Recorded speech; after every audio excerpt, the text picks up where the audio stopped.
con Eduardo Zabaleta. Ahí estamos. Sí, vamos a empezar a grabar. Ahí estamos. Bueno, comenzamos entonces con el doctor Eduardo Zabaleta de la Universidad Nacional de Mar del Plata. Nos va a hablar de bases para incorporar proteómica y metabolómica en las carreras de ciencias biológicas. Bueno, muchas gracias por la invitación. Algo bastante interesante que podamos empezar a discutir estas cosas. Y también me parece interesante que este tema de las ómicas empiece a formar parte de nuestro currículum. Como soy el primero, voy a definir algunas cosas y de paso les abrevio a los que me siguen. Ómica, la palabra ómica, digamos, es un neologismo que se empezó a usar en biología molecular hace un poco más de 20 años. Este sufijo describe, digamos, en realidad sería la totalidad de algo, pero bueno, también se toma como un conjunto de algo que puede ser de genes, de transcriptos, de metabolitos, de analitos, de proteínas. Entonces surgen como digamos, disciplinas, estas ómicas, que serían la genómica, la transcriptómica, la proteómica y la metabolómica. Esas serían las cuatro principales, las primeras cuatro. Y después se adicionaron algunas otras que vi que por los títulos de las charlas van a hablar, como la metagenómica, que sería ADN que hay en el ambiente, la epigenómica, que lo van a hablar después, más adelante, la lipidómica, que sería solamente de lípidos, todos los lípidos de algo, por ejemplo, que puede ser de una parte de la célula, puede ser de un tejido, puede ser de la mitocondria o de algún lado, todo lo que es, digamos, si uno hace la proteómica, trata de tener todas las proteínas, mejor dicho, de tener, y de identificar todas las proteínas de eso, ¿no? De una parte. Bueno, ahí tenemos la secretómica, que serían todas las proteínas que se secretan, bueno, y distintos tipos que han ido surgiendo a lo largo de estos años, ¿no? Pero bueno, teníamos distintas experticias todos, yo voy a hablar un poco más de proteómica y de metabolómica. La idea, digamos, el disparador que me pareció más interesante, que obviamente que es una cosa para discutir, digamos, yo voy a dar mi opinión, pero obviamente que podemos discutir y llegar a una conclusión mejor. Pero yo creo que el tema de ómicas en general se podría empezar a hablar ya desde primer año en las carreras de biología. A veces suena un poco raro, un poco, digamos, como de hablar algo como si fuera muy complejo, pero a mí también me parece que este tipo de estrategias se están usando realmente mucho, o sea, la mayoría de los investigadores estamos usando algún tipo de ómica. Entonces me parece bueno que los chicos ya, digamos, desde el inicio, desde introducción a la biología, por lo menos nombren digamos, más o menos qué significa, ¿no? Aunque sea una cosa limitada lo que se va a hablar en ese momento, pero digamos como que exista como algo. Y después me parece que en el caso particular de la proteómica y la metabolómica, que yo la junto porque, digamos, tienen procedimientos similares, usan aparatos o equipos similares, es decir, usan la espectrometría de masa, que vamos a hablar un poquito ahora de eso, que es distinto que la genómica y la transcriptómica, ¿no? Y particularmente yo, ya ahora en química biológica en nuestra facultad está en segundo año, mejor dicho, en la carrera de biología está en segundo año, en la carrera de bioquímica está en tercer año, y yo lo introduzco, o sea, como que les explico un poco y me parece que más o menos entienden y me parece que si uno pudiese focalizar en ese tema, me parece que tienen los conocimientos necesarios como para poder al final del curso poder entender, ¿no? Es decir, que, digamos, para proteómica y metabólico también, pero para proteómica escucho una conversación. Nosotros pues la primaria nosotros la carnaval. Bueno, no sé. Así que si vos mañana tenés Se escucha la conversación, pero bueno, es muy difícil. Ahí está. Bueno, digamos, las personas que cursaron química biológica, calculo que en la mayoría de las universidades debe ser igual, digamos, ya cursaron orgánica, es decir, que deberían conocer las características de los aminoácidos, las características de las proteínas, de las de macromoléculas en general, y digamos de los lípidos, los hidratos de carbono. Entonces, digamos, tendrían como lo básico como para poder entender, ¿no? Es decir, cómo separar, porque básicamente se trata de primero separar estos metabolitos, sean metabolitos o sean proteínas, separarlos de algún modo y luego entrar en el espectrómetro de masa. Y el espectrómetro de masa va a detectar, va a identificar especies de acuerdo a su carga masa, ¿no? Entonces, una persona que ya hizo orgánica y que hizo casi todo química biológica debería poder entenderlo. Y me parece importante porque, digamos, que este tema esté en el ciclo básico y yo lo pondría ahí. También se podría poner un poquito superior, bueno, no sé cómo son las carreras acá, ahí está la química biológica y después hay una biología celular y molecular. Pero bueno, también el año que viene vamos a acreditar y probablemente algunas de las cosas se modifiquen. En este sentido, a mí me parece, por lo que yo leo de la CONEAU y que también me da la sensación de que tratan de como de achicar los ciclos de la parte básica, y a veces es difícil, digamos, dar todos los temas, pero de todas maneras a mí me parece que es un tema fundamental, o sea, muy importante en este momento como para que sí exista en el ciclo básico. Por lo tanto, a mí me parece que se podría por lo menos abordar y que, digamos, hablar de las cuatro ómicas y más o menos contar un poquito más de proteómica y de metabolómica y tal vez en alguna otra materia de genómica y transcriptómica, y en el ciclo básico lo tengan. Y después quizás abordarlo en más detalle en alguna asignatura optativa, porque de todas maneras, digamos, uno aprende trabajando, ¿no?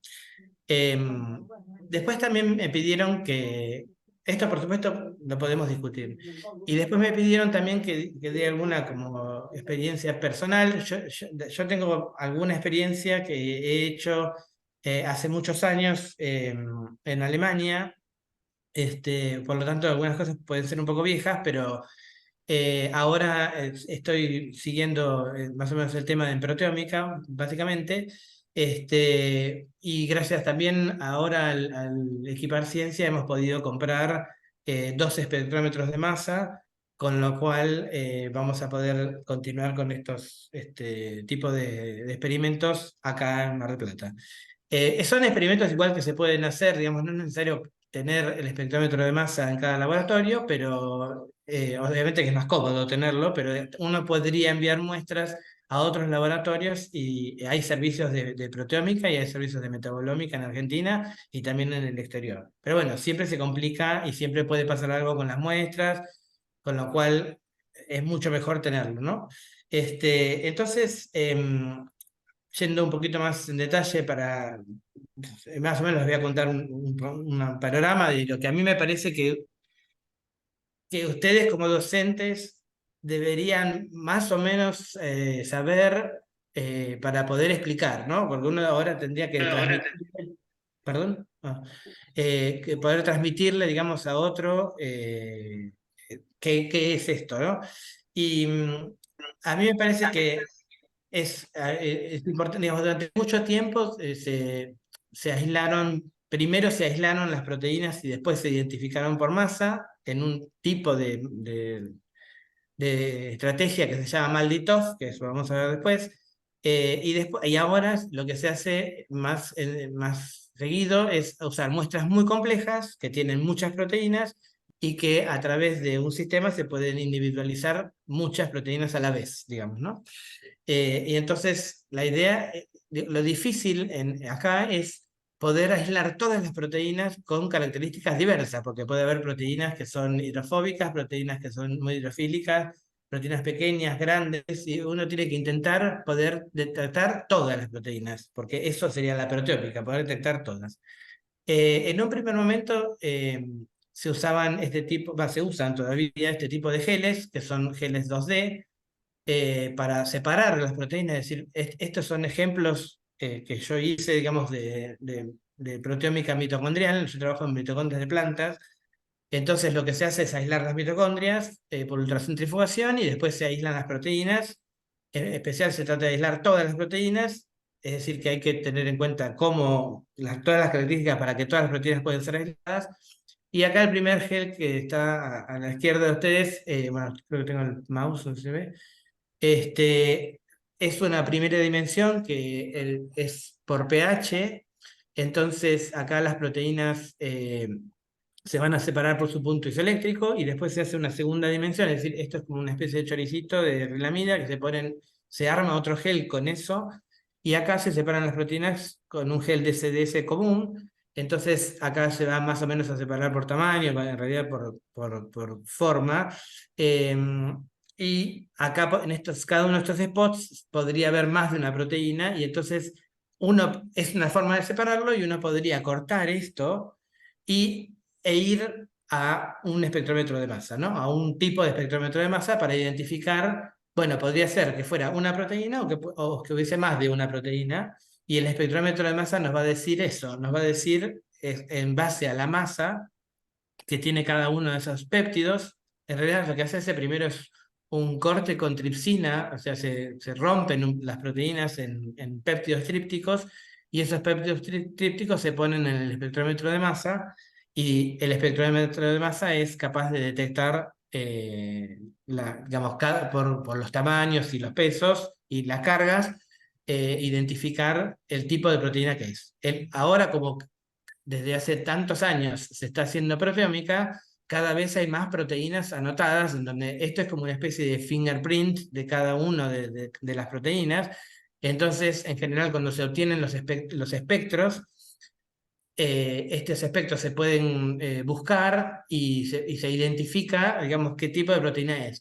Cuanto más proteínas que hay en los bancos de datos, más fácil es identificar las proteínas, y entonces digamos, ahora es más usual tener proteínas que ya están identificadas que proteínas nuevas. De todas maneras, proteínas nuevas también se pueden identificar y se pueden secuenciar, o se puede deducir, digamos, la secuencia.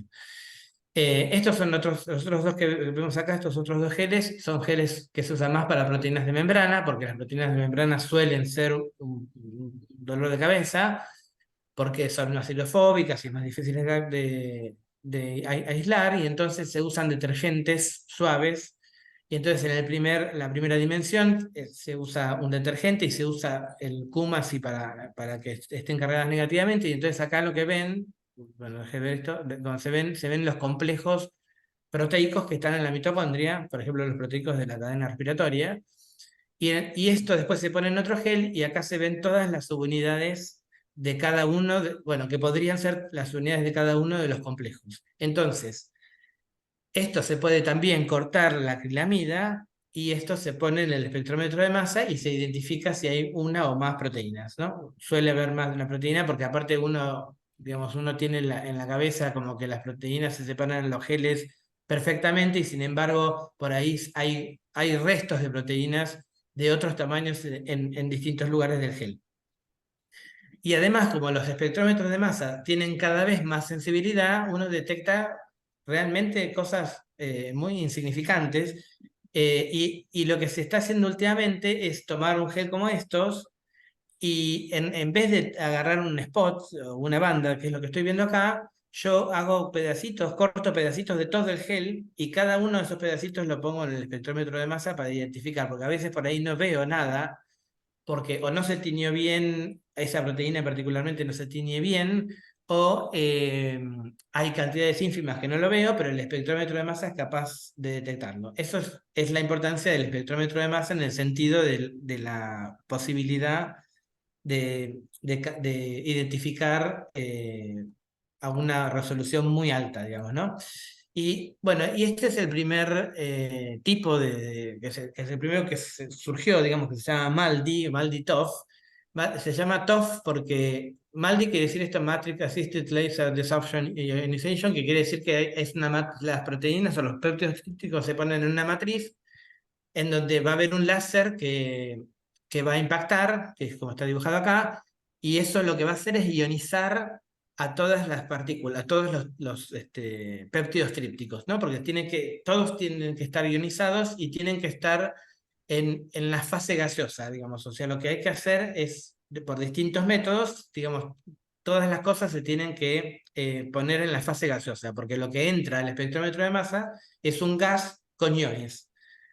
Y entonces, eso es lo que, o sea, el espectrómetro de masa trabaja en vacío y trabaja sobre gases ionizados. Entonces, al principio se usaba esto, la desventaja que tiene el MALDI es que se requieren de proteínas más o menos aisladas, o sea, no puede detectar cuando hay muchas proteínas a la vez, por eso es que se ha dejado de usar, todavía se usa para algo que uno sabe que está más o menos purificado. Eh, Al principio se hacía así, ¿no? Como que se hacían estos geles y se separaban y se trataba de ver todo por MALDI TOF, y TOF quiere decir time of fly, que es porque adentro del espectrómetro las moléculas, los iones, vuelan, ¿no? Entonces tienen un tiempo de vuelo y se separan dependiendo de la masa carga por tiempo de vuelo, y entonces después un detector detecta y hace el espectro de cada uno de las muestras, ¿no? Entonces por eso se llama TOF, por eso hay muchos espectrómetros que tienen atrás TOF, la palabra, la sigla TOF, ¿no? Que es Time of Flight. Yo, una cosa que recomiendo, ahora no vamos a tener tiempo, pero hay muchos videos, porque por ahí es bastante difícil de explicar cómo funcionan los espectrómetros, pero hay bastantes videos en la web que se pueden bajar. Después también yo he conseguido de algunas empresas también que dan videos, porque bueno, digamos, no hay muchísimas marcas de espectrómetros de masa, y entonces uno parece que estuviese haciendo una propaganda sobre el espectrómetro, pero bueno, por lo menos sirve para explicar, más allá de que sea de un espectrómetro en particular. eh, y está bueno porque los videos, yo tengo una dicotomía con eso, pero en realidad me parece que el video produce como un entendimiento instantáneo de lo que está pasando, ¿no? Entonces uno ve los iones volar y como que entiende perfectamente lo que está pasando. Este, bueno, que ahí, por ejemplo, había un video. Y después, para el caso de la metabolómica, que utiliza lo mismo, digamos, en el sentido de los espectrómetros que utiliza son más o menos lo mismo, la definición de metabolómica es cualquier metabolito que sea menor de 1 kilodalton, o sea que no hay casi ninguna proteína, digamos, que sea tan chiquita, pero digamos cualquier otra cosa. Entonces acá entran todos los metabolitos de la célula, que desde glucosa, fructosa, eh, cualquier lípido, bueno, todo lo que es chiquito se denomina o se puede identificar por metabolómica. Ocurre lo mismo, digamos, uno tiene, en general acá sí son mezclas muy complejas, digamos, de muchos metabolitos, porque uno hace un extracto celular y entonces tiene muchos metabolitos, y entonces tiene que, de algún modo, hacerlos gaseosos. Hay varios métodos y cada espectrómetro tiene un método particular que los hace gaseosos e iónicos, ¿no? Es decir, cargados, y entonces la muestra entra en el espectrómetro de masa y se identifica. Hay casos en los que uno podría separarlo previamente, esos metabolitos, por HPLC, entonces tendría que hacerlos gaseosos, y otros casos en los que se puede hacer gaseosos previamente, que en general, por ejemplo, en lípidos ocurre eso, y entonces se usa lo que se llama GC masa, que el GC es un cromatógrafo gaseoso unido a un espectrómetro de masa, ¿no? En general, lo primero, digamos, que se empezó a usar son los GC masa. Acá en Mar del Plata tenemos uno en particular, y se pueden identificar muchos metabolitos siempre y cuando yo tenga, digamos, los estándares, ¿no? Eso es una especie de limitación de la metabolómica, en el sentido de que se necesita estándares para poder discernir. Es decir, cuanto más estándares tengo, más metabolitos puedo identificar. Por eso es que generalmente muchos se estila hacer un servicio y, digamos, mandar la muestra a un servicio, porque los servicios tienen muchos estándares y entonces pueden identificar muchos metabolitos, más que cada laboratorio tenga. O sea, digamos, proteómica por ahí tiende a tener más en laboratorios y la metabolómica más servicios. Bueno, pero últimamente también se ha usado, digamos, hace unos años, esto que se llama LC-MSMS, que sería, esto es LC, viene por HPLC, o puede ser UHPLC por Ultra High Pressure Liquid Chromatography, y unido al espectrómetro de masa que hace doble masa. Es decir, primero lo que pasa es que los iones entran, en el caso este, en lo que se llama un cuadropolo, que es básicamente como algo que puede ser magnético o eléctrico, que básicamente es separar los iones de distintas relaciones masa-carga,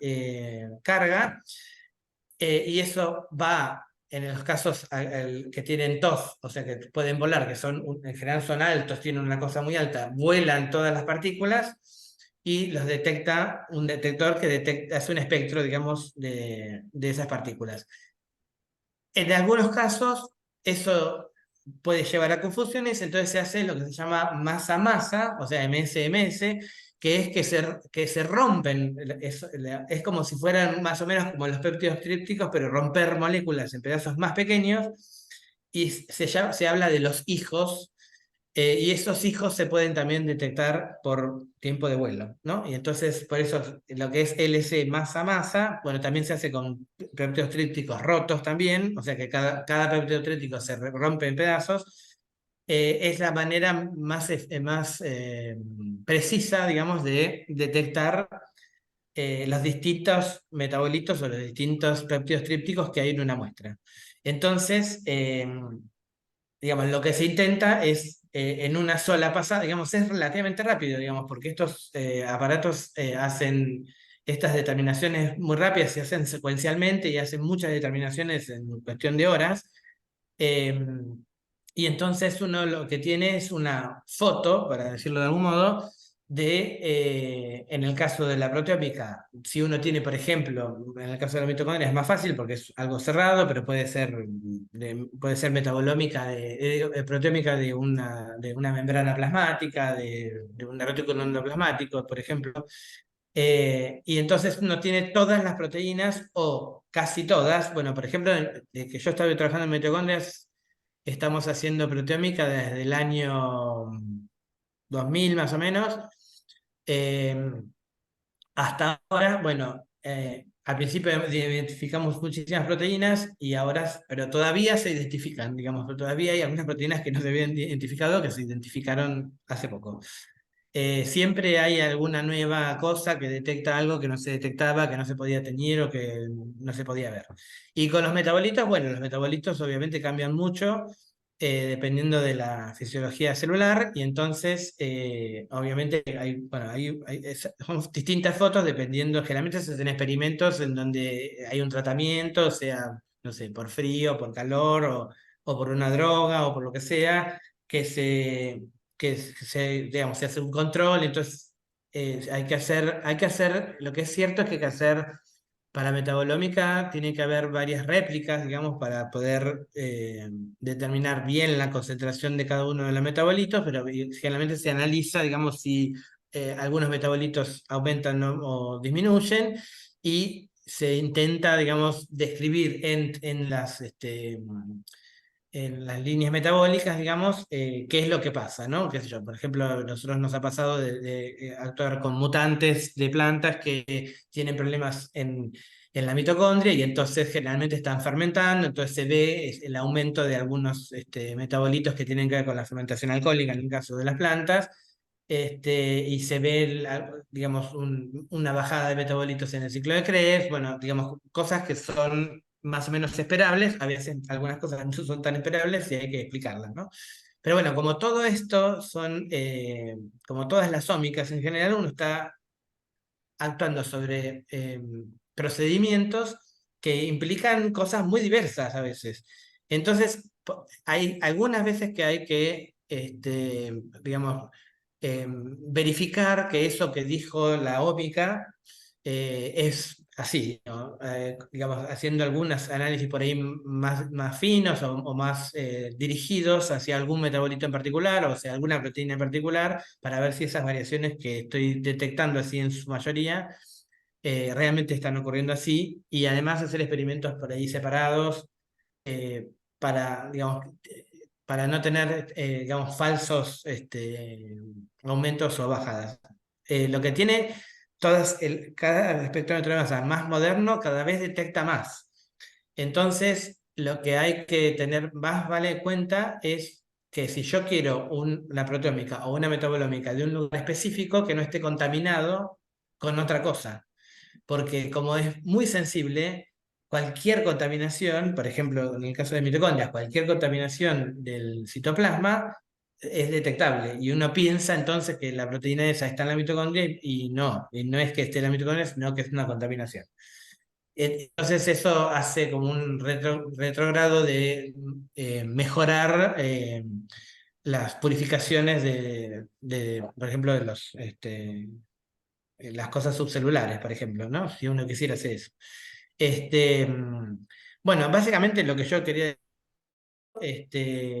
me parece que lo de los videos, si finalmente van a dar clases sobre esto, me parece que los videos son muy ilustrativos y que hacen entender muy rápidamente, y aunque los alumnos no entiendan del todo, más o menos tener una idea, que es lo que yo creo que uno tiene que tener, porque después uno aprende el trabajo enfrente del espectrómetro de masa, más vale, ¿no? Que no se puede entender todo de forma teórica y que ya esté. Así que bueno, no sé, yo no tengo mucho más, no sé si tenía algo más para decirles, pero bueno, acá hay unos espectrómetros y acá tenía estas bases. Bueno, acá está, por ejemplo, una columna de HPLC, ¿no? Que uno separa. Después, esto es la forma de volatilizar la muestra, digamos que hay varias formas distintas. Bueno, no siempre es volatilizar, a veces es hacer como un electrospray, o sea, como que sean partículas muy, muy chiquititas e ionizarlas acá y después entra en el espectrómetro de masa y entonces después se ven los espectros, ¿no? Y que bueno, que probablemente que es mucho más sensible. Y acá está la sensibilidad, ¿no? Acá está la sensibilidad de distintos detectores y bueno, el espectrómetro de masa llega desde, bueno, supuestamente de 0,01 nanogramo a 1 nanogramo, ¿no? Como que estamos hablando de cosas ínfimas, realmente, pero que esto ha dado descubrimientos importantes de cosas que se pensaba que no existían y que estaban y que no era contaminación. Bueno, obviamente que hay que hacer por ahí algún experimento más. Pero, y otra cosa importante para mí en las ómicas en general, que esto podríamos discutir también, yo no lo considero un experimento, a pesar de que decimos, y yo mismo lo digo, sino que es como una observación, más vale, ¿no? La ómica lo que dice es lo que se ve, y después de eso uno puede hacer un experimento, pero no es un experimento en sí mismo en general. No, el experimento es, por ejemplo, un tratamiento, pero la ómica es como una observación, es la foto que yo puedo sacar. Bueno, y acá también están los distintos tipos de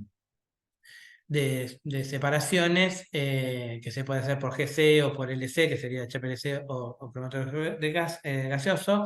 Acá están los tipos de ionizaciones posibles. MALDI es una, que es con una matriz, y en cambio las otras son electrospray y otro tipo de ionizaciones. Y después entra en el espectrómetro en sí mismo, y todos estos que se llaman TOF, estos que les contaba, que son que tienen el tiempo de vuelo, ¿no? Y los cuadrúpolos son estos que dirigen los iones hacia no hacia, sino, sí, hacia el lugar del tiempo de vuelo sería. Así que bueno, eso es más o menos lo que yo tenía para decirles y bueno, estoy abierto después a que discutamos, no sé si vamos a hablar todos primero y después se hacen las preguntas, así que bueno, escucho a los demás y después hacemos las preguntas. Así que por el momento me salgo de la presentación.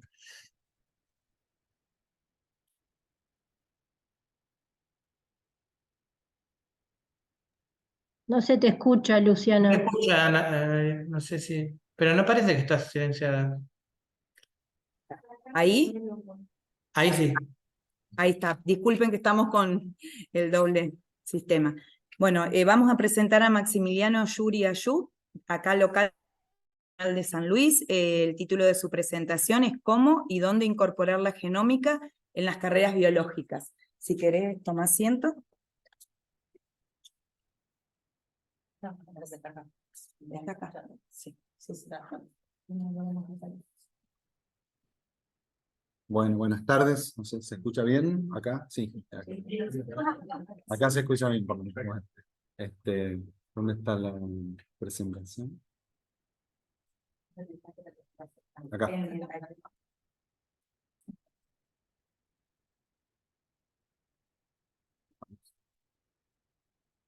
no me veo yo, pero bueno, no importa. Bueno, Sí, sí. ¿sí? ¿Estoy compartiendo? Si te sentís más cómodo en opciones de presentación, puedes quitar esto de esto, o vos lo querés ahí. No, quería verme más yo, pero no importa. Bueno, Está bien, está bien. Bueno. Bueno, como dice el título, yo lo que intenté fue preguntarme. La presentación no se ve. Ah, claro, tenés que compartir primero. Compartir. Ah, claro, claro. Sí.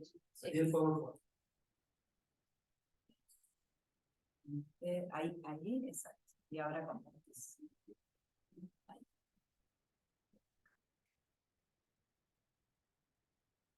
Ahí está. Ahora sí. sí. A mí me parece. Ahora sí. Sale bien, sale bien. Ah, Está saliendo bien. sí, paso. Sí. Bueno, como les decía, lo que intenté preguntarme, digamos, a raíz de lo que me consultaron era cómo y en dónde, digamos, en las distintas asignaturas, incorporar la genómica a las carreras biológicas. Esto partiendo de la base, no sé, de acuerdo, pero que hay que incorporar la genómica a las carreras biológicas, ¿no? No sé todavía. Si no, bueno, lo discutimos después. Pero partiendo de esa base, nos hicimos esta pregunta. Un poco a diferencia de lo que contaba Eduardo, ¿no? Me parece que la genómica tiene, dentro de las ómicas, una particularidad importante, y es que está muy relacionada con la cuestión evolutiva, que ahora lo vamos a ver. Yo no sé por qué no veo lo que... No sé No por de qué manera. está Bueno, haciendo eso, así que gírame. está en modo presentación, ¿sí? Le hace algo distinto, pero no sé por qué. Esto es lo que ve la gente. Sí. Porque estás en el PowerPoint, no, verdad, en el PowerPoint. Sí, está bien. Ahí está en el Zoom.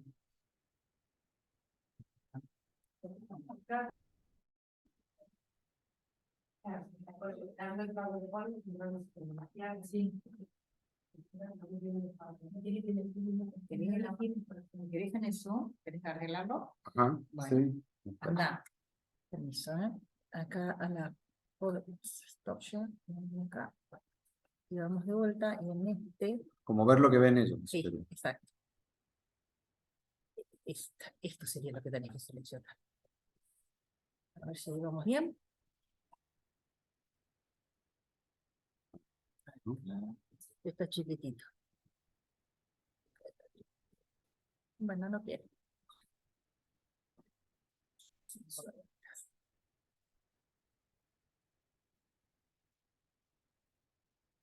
Screen no. Este es el PowerPoint. Este es el PowerPoint.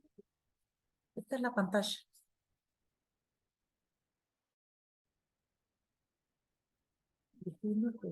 Se veía muy bien, ¿no? De todos modos. Espérenos un segundito.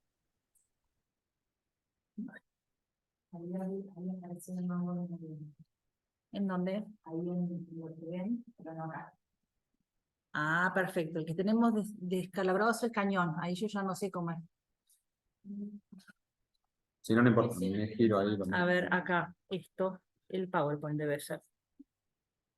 Este como que no. Ahí tendría que ser. Ahí tendría que ser. Ahí está. Ahí está. No sé cómo está. Sí, ahora no se ve bien. Ahora se ve mal. Ahora se ve la diapositiva que estás presentando y lo que vas a presentar después. ¿Qué es lo que no se ve? Ah, Ahora se ve mal. ¿se ve feo? Ahora se ve la interfaz. ¿Así? Bueno, listo, está listo. ¿Está bien? ¿Sigo? Perdón. Sí. Bueno. Es esto y esto lo que te quiere decir. Pasa que vos no lo ves porque tenés la gente. No importa. No importa. Es tan grande. Bueno, obviamente a medida que la disciplina comienza a introducirse en los campos de investigación y demás, la genómica se empieza a incorporar informalmente en algunas asignaturas, porque los docentes más o menos vamos tratando de incorporarlos, o porque los estudiantes hacen preguntas, o por lo que fuera, ¿sí? Sin embargo, obviamente, y supongo que para eso estamos un poco acá, la idea es cómo esas cosas que surgen un poco espontáneamente o que vemos que hay que empezar a incorporar, sistematizarlo, pensarlo y diseñar cómo queremos incorporar estos conceptos, ¿no? Entonces, bueno, es importante definir esos lineamientos.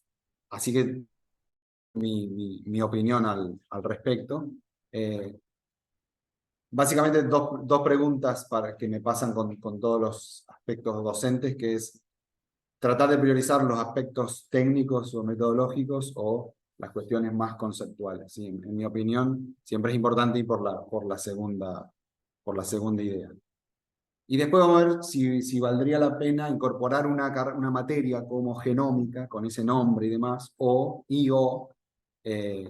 incorporar los conceptos de genómica en distintas asignaturas. Bueno, empecemos por cómo incorporar la genómica en carreras biológicas.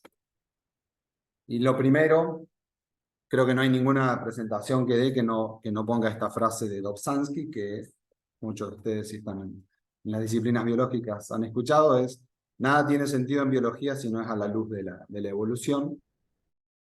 Y a mí me parece que en las carreras de base biológica, o sea, donde la biología es el nodo central, no estoy hablando de medicina o de otras carreras que donde pueda también ser importante la genómica, pero en las carreras de base biológica es muy útil o debería la evolución atravesar toda la currícula y también la enseñanza de la genómica.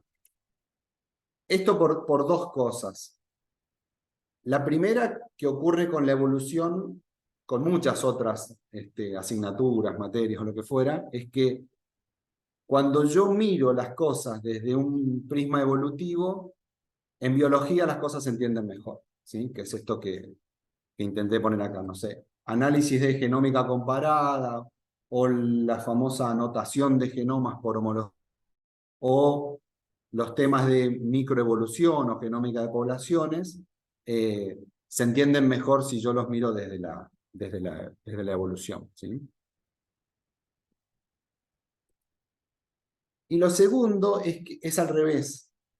La genómica, a diferencia de otras disciplinas, por la explosión que ha tenido, nos permite ver un montón de ejemplos concretos de casi evolución en tiempo real. Es decir, nos permite ver un montón de ejemplos en los cuales podemos comprobar, puse entre comillas, pero es como mostrarle a los estudiantes la evidencia de la evolución, que a veces es más difícil con otras disciplinas, registro fósil y demás.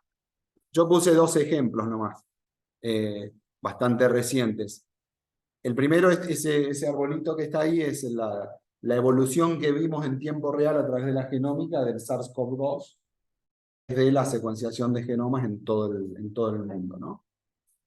Entonces no estamos infiriendo la evolución, sino que a través de la genómica la vimos en tiempo real. Vimos cómo evolucionaba un virus a lo largo de 2 años. Entonces, y esa evolución con tal nivel de detalle es casi un compendio de ejemplos de los distintos procesos evolutivos, de selección, de deriva, de convergencia, etcétera, etcétera, ¿sí? La segunda es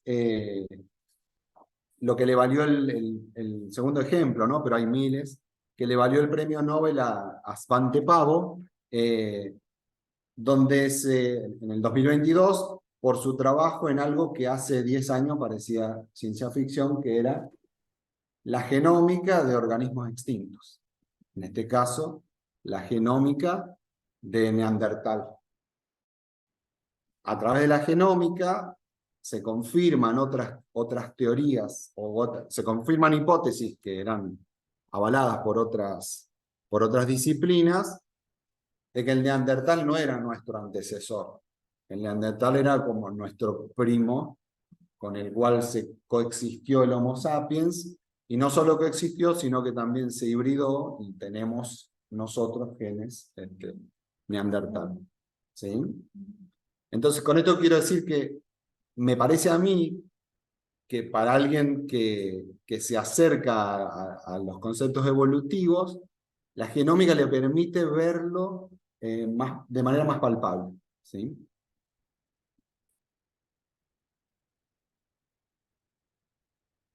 Después lo que les decía al principio, ¿enseñamos conceptos o metodologías?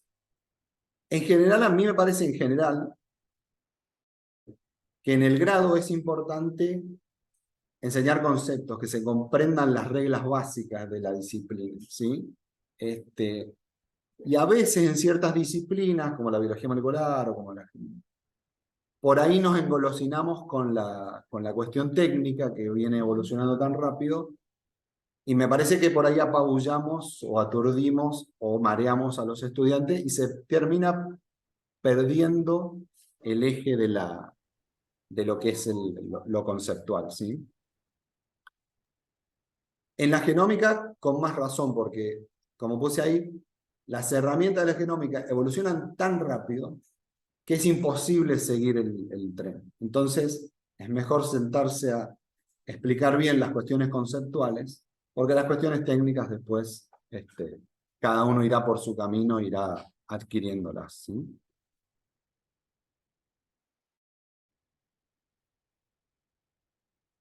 ¿Qué genómica enseñamos en carreras de base biológica, ¿no? Biología, biología molecular, etc. Y ahí hay como algunas tentaciones que hay que evitar. Por ejemplo, esto que puse primero es, tenemos que tratar de evitar en biología dar una genómica antropocéntrica, como a lo mejor la que daríamos en una carrera de medicina, ¿sí? Porque además, si bien la genómica nace en organismos modelos, o sea, se inició la genómica en Escherichia coli, en levaduras, en algunos organismos modelo, hoy en día se ha expandido y democratizado tanto, es decir, es tan fácil hacer genómica en casi cualquier organismo, que si nos centramos en unos pocos organismos modelo, perdemos, o el estudiante puede perder la visión de todas las herramientas que puede tener para cualquier campo de aplicación, ¿no? Ecología, lo que sea, ecología, medio ambiente, etc. ¿Sí? Entonces me parece eso, es necesario transmitir la diversidad de áreas en las cuales hoy la genómica puede ser relevante para responder preguntas. ¿Dónde incorporamos la genómica? Supongo que acá variará mucho con los distintos planes de estudio de las carreras, con los planteles docentes que tendrán distintos, digamos, la gente que pueda dar estas asignaturas dentro de cada universidad. Para mí no son opciones mutuamente excluyentes, pero bueno, uno podría decir, bueno, vamos a meter genómica porque hay que meter genómica en el plan, pero también me parece imprescindible ir por conceptos genómicos en otras asignaturas, ¿sí? Y también es posible combinar la genómica con otras asignaturas que están relacionadas. No sé, una asignatura podría ser genética y genómica. Seguro que todas las carreras de biología tienen genética. Creo que el paso natural de la genética sería ser genética y genómica, ¿sí? Puede ser. O biología molecular y genómica. O genómica y bioinformática, capaz que la pondría al revés, genómica y bioinformática, que es una herramienta imprescindible para poder hacer genómica, ¿sí? Por último, dijimos que la evolución debe atravesar las currículas de las carreras biológicas, y nosotros formaremos biólogos, pero también formamos ciudadanos, y afortunadamente el Consejo Interuniversitario Nacional, o sea, el Consejo de Rectores, desde hace tiempo, hace unos años, viene impulsando la curricularización de los derechos humanos. Es decir, los derechos humanos deben ser parte de las currículas de las asignaturas, ¿sí? Y la genómica tiene bastante que ver con eso, ¿sí? Como toda herramienta disruptiva, como toda disciplina con una evolución muy, muy importante y vertiginosa, es una fuerte herramienta para promocionar, defender y garantizar los derechos humanos, como también puede ser una herramienta para violar los derechos humanos, ¿sí? Entonces me parece que hay mucha tela para cortar para introducir la genómica y su posible impacto sobre los derechos humanos. Y para terminar, ya que estamos de local, voy a pasar un aviso. No, porque es interesante. El post ese es de Mariana Herrera Piñero, que es la directora del Banco Nacional de Datos Genéticos. Es de mediados de este año, dice: hoy llegó al Banco Nacional de Datos Genéticos el equipamiento para el proyecto que permitirá buscar a los nietos a través de sus bisnietos, a través de Equipar Ciencia, el proyecto de...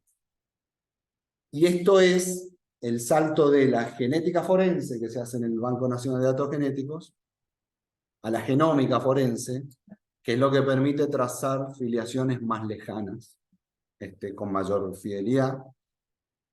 Y decía el aviso porque de estas 3 personas, tipo 2, no se ve acá, bueno, el muchacho que está a la izquierda es Darío Cardoso, y la chica que está en el medio es Constanza Mayordomo, que los dos son egresados de nuestras carreras de biología molecular, los dos, Pacha también, y que trabajan actualmente en el Banco Nacional de Datos Genéticos, y son parte del equipo que va a hacer este desarrollo para usar la genómica para detectar a los nietos y nietas.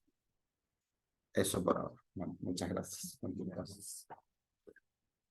¿Algo?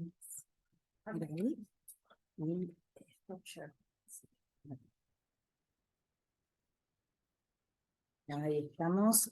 Bueno, muchas gracias. Y gracias, Maximiliano. Y pasamos entonces a la... Vamos, ¿sí? Acomodo esto. Sí, ahí estamos. Pasamos entonces a la doctora Patricia Mabet. Patricia es de la Universidad Nacional del Litoral y nos va a presentar el ADN ambiental, qué es y qué aporta a los estudiantes de las carreras biológicas. Bueno, buenas tardes, ahí comparto.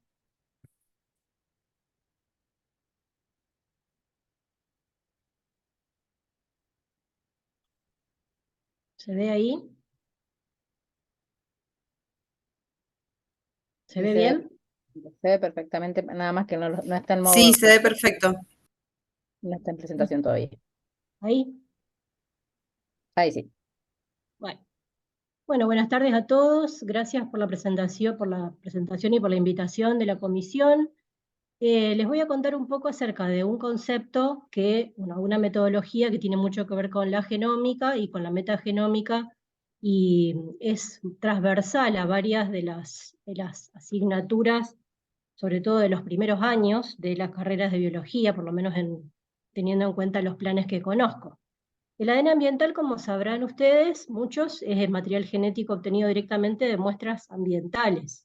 Suelos, sedimentos, agua, hojarasca, aire, es decir, de cualquier superficie, puede ser el biofilm, en el caso de los invertebrados, y de donde uno puede obtener material que luego del cual a partir de ese material uno puede aislar ADN para hacer diferentes estudios.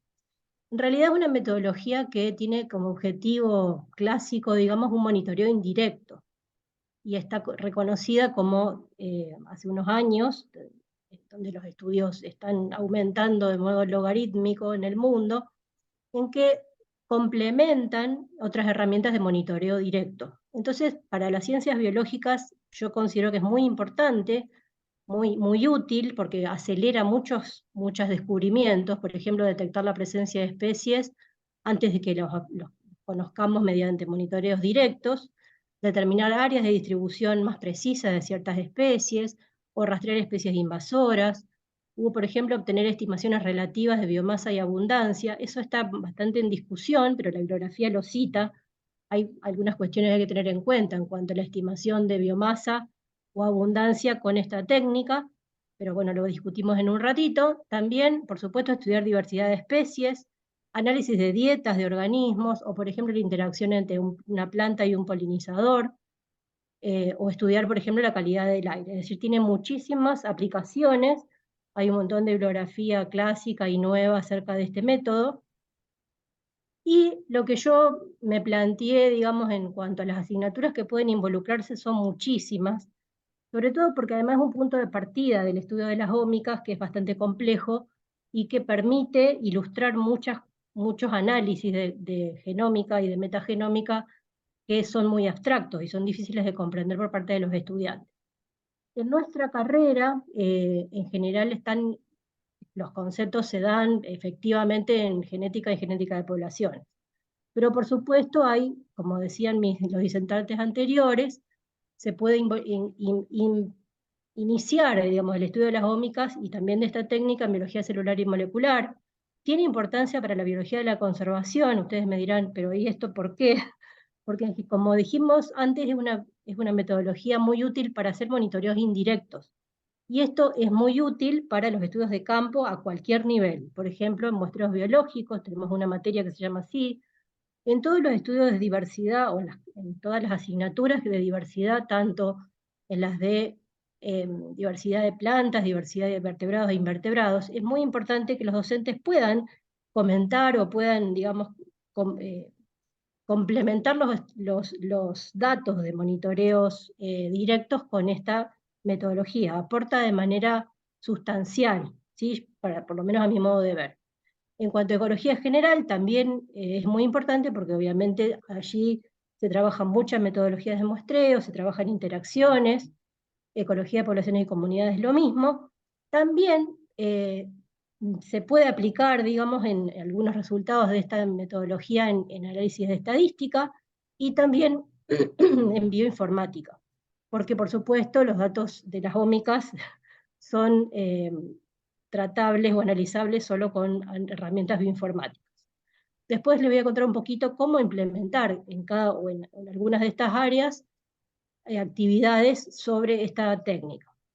Por un lado, la metodología básica de la técnica de ADN ambiental involucra la colecta de muestras específicas de acuerdo al objetivo que uno tiene. Por ejemplo, se puede obtener suelos, sedimentos, había dicho también el biofilm, o de hojarasca, por ejemplo, lavando la hojarasca en un lugar, lavando y obteniendo el agua del lavado de esa hojarasca, uno puede extraer un ADN que es útil para hacer cierto tipo de análisis sobre diversidad de los organismos que están en ese tipo de superficie, o el agua, por supuesto, el aire, como habíamos dicho. ¿Cómo podemos implementar esto en un trabajo práctico? En general, por nuestra experiencia en la carrera, en las cátedras de ecología o en las cátedras de muestreo biológico, salen a campo los estudiantes en primer año, en segundo año, a colectar muestras para diversos objetivos. En este caso, se me ocurría un trabajo práctico bastante integrador, porque en la colecta de muestras también se puede recolectar muestras para estudios de ADN ambiental, donde uno puede extraer el ADN fácilmente en el laboratorio de la facultad. Esa colecta de muestras, los únicos cuidados que uno tiene que tener es la estabilidad de los recipientes, por ejemplo, tener botellas estériles o recipientes de plástico, por ejemplo, para juntar muestras del suelo. ¿Cuál es el volumen adecuado? Bueno, esto depende del tipo de análisis que uno está haciendo. Por ejemplo, algunos investigadores trabajan sobre una laguna donde sabe que existen ciertos anfibios o ciertos peces en cantidad suficiente como para poder ser detectados por estudios de ADN ambiental, por lo tanto el volumen va a ser menor porque yo estoy viendo organismos de gran porte que, digamos, desparraman su ADN en ese volumen de agua. En otros casos se puede tomar 1 litro de agua, de aguas abiertas, como yo tengo experiencia trabajando con ese volumen, y uno obtiene un ADN fácilmente visualizable en un gel de agarosa. ¿Qué hay que tener en cuenta en estos casos? Siempre utilizar guantes, siempre que los recipientes sean estériles, y conservar las muestras en fresco en el momento del traslado del campo hacia el laboratorio, y conservar esas muestras en freezer a -20. Esa es la única diferencia con una colecta de muestras para cualquier trabajo práctico a campo. En general hay como dos grupos o dos metodologías básicas en el estudio del ADN ambiental. Por un lado, para detectar una sola especie, que sería un monitoreo indirecto sobre, por ejemplo, la distribución de una especie en particular, que es una metodología de detección bastante más sencilla, metodológicamente hablando, y el otro tipo de estudios son determinaciones de las especies, por ejemplo, presentes en un ambiente, de muchas especies. Esos serían estudios ya de diversidad. Entonces, en la metodología básica, siempre uno obtiene a partir de agua, yo puse 2 ejemplos, de agua o suelo. En el caso de agua se hace un filtrado a través de un filtro en particular, y se extrae ADN mediante una metodología que es muy sencilla. En el caso de suelo o otro tipo de sustratos, a veces es necesario utilizar kits que son más caros, comerciales. Por lo tanto, yo planteaba la posibilidad de, luego de colectar muestras en un trabajo de campo, digamos, de rutina, hacer un trabajo práctico de extracción del ADN a partir de agua. ¿Cómo se hace esto? A partir por ejemplo, 1 litro de agua que yo obtuve en el campo, lo que se hace es filtrar con un equipo de filtración sencillo, generalmente adosado a una bomba de vacío, y los filtros, que es lo único que es un poquito más caro, pero no son inaccesibles. En general, los equipos de investigación tienen filtros para hacer este tipo de trabajo y en cantidad, no son, ya les digo, no son caros, y son de diferentes tamaños de poro y de diferentes materiales. Pueden ser acetato de celulosa, éster de celulosa o poliéster sulfona, que se llama, cuya sigla es PES. Esos filtros se someten a digestión mediante extracción orgánica, que es muy sencilla de hacer y que incluso muchos, digamos, en genética o en biología celular y molecular, muchos profesores hacen extracción de ADN a partir de diferentes tejidos, hígado o banana o diferentes elementos, y podría ser factible reemplazar ese tejido clásico con, por ejemplo, un filtro de agua para extraer ADN ambiental. Entonces, ese ADN que yo obtenga de esta manera tan sencilla y económica, lo puedo mirar en un gel de agarosa, en un trabajo práctico de segundo año. Es decir, esto a mí, si yo soy convencida de las actividades prácticas para el desarrollo de estas técnicas, sobre todo tan complejas como cualquiera de las ómicas, es muy importante para visualizar ciertas cosas, o lo poco que es visible, y que la comprensión se incremente. Por más que las metodologías de análisis sean complejas, por ejemplo, las metodologías de secuenciación, pero las primeras, aunque sean las primeras técnicas de obtención del material, creo que son importantes, y uno las puede hacer en la facultad. En el caso de la detección de una especie también, ¿cómo continúa el proceso? La amplificación por PCR en general implica amplificación por qPCR, PCR cuantitativo, que se hace en un termociclador de tipo real-time, que no es, digamos, un equipo que esté en todas las universidades, pero bueno, en general, algunas hay, otras no, pero el problema aquí para la aplicación en un trabajo práctico es el costo de los reactivos, que a esta altura son bastante altos. Entonces, esto sería como más complicado, pero allí, a partir de los datos de qPCR, uno obtiene datos de cómo yo detecto, digamos, qué cantidad detecto de amplificación de un gen particular que yo elija para investigar mi especie, un gen específico de una especie en particular, contra un control positivo. Es decir, lo que se hace un test estadístico de tipo T, por ejemplo, para comparar la cuantificación que yo obtengo en el equipo del control positivo versus las muestras de ADN ambiental. Entonces, estos datos también creo que son útiles para los trabajos de estadística. Un problema de estadística que incluya datos de ADN ambiental me parece que son también aplicables y útiles para la comprensión de este tema, digamos, trabajando en coordinación con los profes de las otras cátedras. Después, en el caso del el otro tipo de aplicación, que es la determinación de especies presentes en un ambiente, aquí ya involucra un estudio de metagenómica, donde a partir del ADN obtenido yo hago un trabajo de metabarcoding. ¿Qué es el metabarcoding? Es tratar de determinar el gen, digamos la secuencia de un gen que es universal en un grupo de individuos. Si se utilizan primers universales que amplifican en muchos grupos de especies, y la secuencia particular de cada una puede ser detectada mediante un secuenciador. Entonces, acá lo que es interesante, por supuesto que esto sí es una metodología cara, pero lo que es interesante es tener algunos ejemplos de lo que son las listas de especies que uno obtiene a través de un estudio de metabarcoding de diferentes especies. ¿Por qué? Porque cada una de estas especies se va a identificar por su secuencia en ese gen. Y entonces es un trabajo de bioinformática muy interesante poder diferenciarlos y qué herramientas bioinformáticas uno necesita para poder separar o determinar que una especie es diferente de la otra. Eso también creo que si hay una materia de bioinformática o bien hay conceptos de bioinformática en genética, por ejemplo, es interesante aplicar esos datos e interrelacionarlos con lo que uno obtiene. Yo acá te traje un ejemplo de lo que uno puede obtener a través de un estudio de metabarcoding, de metagenómica, en diferentes sitios donde muestreamos y amplificamos con el gen 12S, por ejemplo. Lo que uno obtiene son especies o listas de especies de diferentes, en este caso, de grupos de vertebrados. Y les quería mostrar, hay una barra donde estas serían 48 especies que son desconocidas. ¿Por qué? Porque el problema, o una de las limitaciones de las técnicas estas de metagenómica, es que uno tenga en la base de datos universal, que generalmente es GenBank, no es la única, pero hay muchas, hay otras bases de datos, pero es la más conocida, que haya información previa de las especies que uno trabaja. ¿Por qué?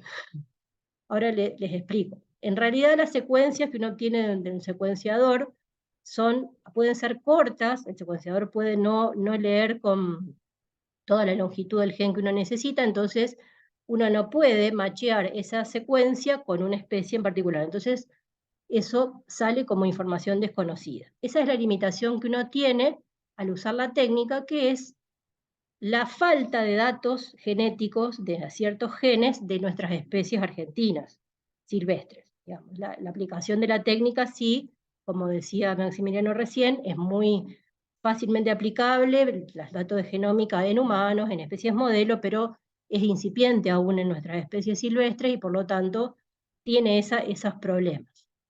Entonces, también en cuanto a las limitaciones, es necesario o sería deseable que cuando uno obtiene datos con esta técnica, es contar con monitoreos directos o datos de monitoreos directos a través de cámaras trampa, por ejemplo, a través de estudio de transectas en la región que uno estudia, tener antecedentes bibliográficos acerca de la distribución de las especies.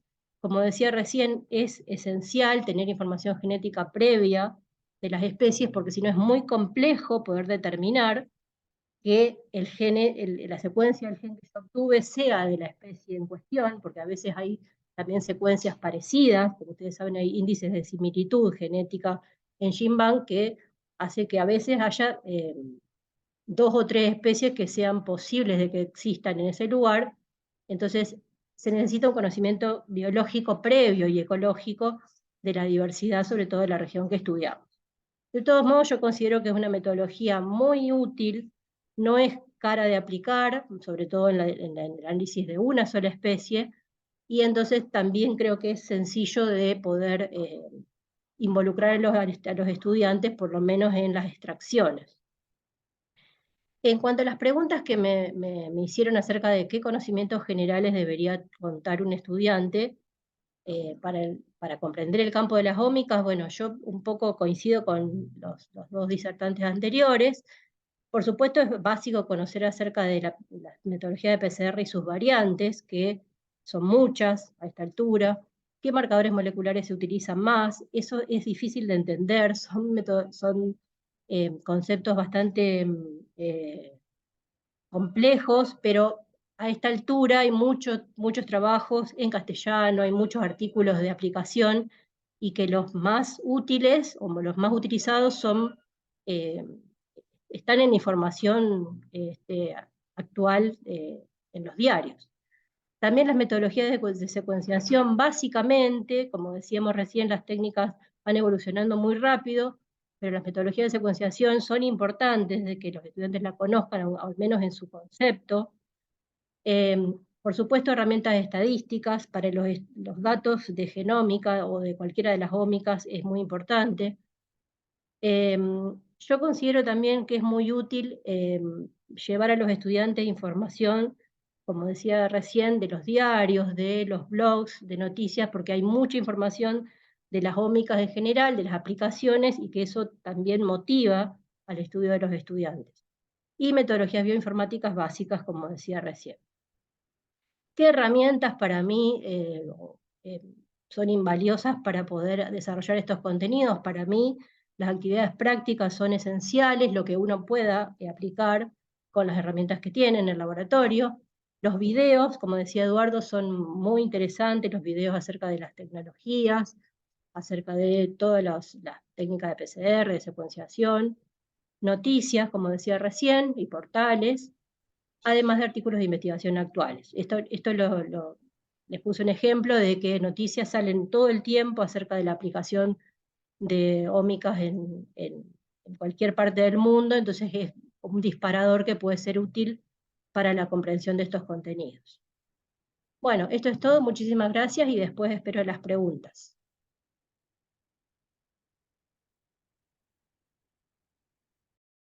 No se te escucha, Luciano.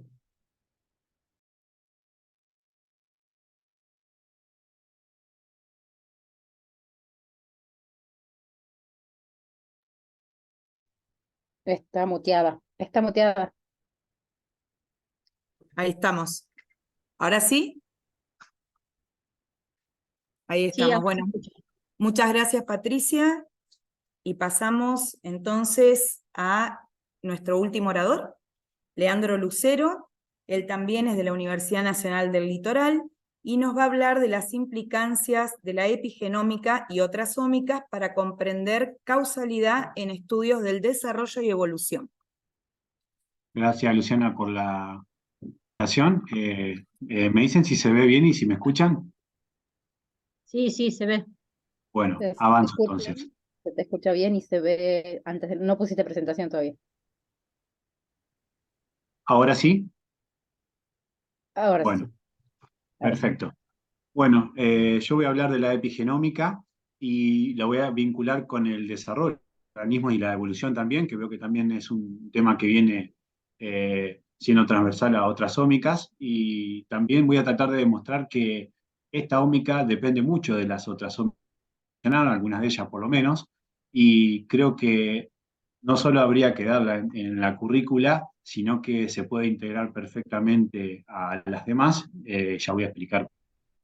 Bueno, un poco de trivia, voy a avanzar rápido con esto, pero ustedes saben que un nucleótido de los 4 que están en el ADN mide 0,34 nanómetros, y si nosotros tiraríamos todo el ADN que están en los 46 cromosomas, por ejemplo, de una célula humana, que serían alrededor de 6.000 millones de nucleótidos, eso mediría 2 metros.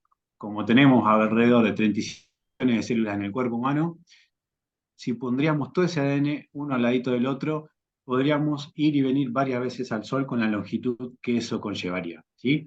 Entonces, si hablamos que en los diferentes organismos tenemos un número de genes diferente, porque el tamaño del genoma es algo que evolucionó, yendo desde Escherichia coli, unos 4.000 genes, a la mosca de la unos 13.000, el humano ya lo mencioné, o plantas como el maíz que tiene unos 42.000 genes.